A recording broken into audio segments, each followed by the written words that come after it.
Andy Burnham became leader of the Labour Party on Friday and will likely become Prime Minister tomorrow.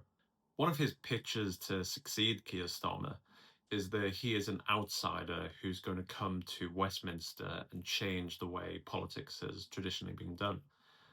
Yet the thing that most interests me about Burnham and why I'm optimistic about his premiership is that he's actually a consummate insider. And I feel that he's going to put an end to 10 years of bad governance by actual outsiders. One way to look at British politics over the last 30 years is the rise and fall and now the possible return of the SpAd or special advisor class. The SpAd class were people who started off as advisors to ministers in the 90s, then became MPs, then ministers themselves, and then party leaders. In the Tories, you had David Cameron and George Osborne, and in Labour, you had Ed Balls, Ed and David Miliband, and Andy Burnham. For many people, the SpAd class was seen as something wrong with our politics.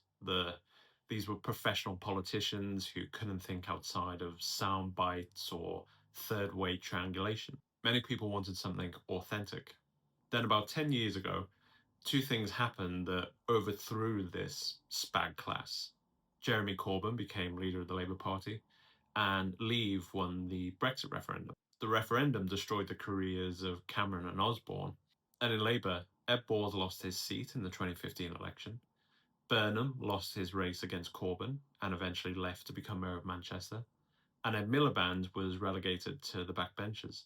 What these two things did was bring in outsiders to the limelight of British politics and accelerate the careers of people who otherwise mightn't have gotten as far as they did. On the right, I'm thinking Liz Truss, Rishi Sunak, and on the left, Keir Starmer.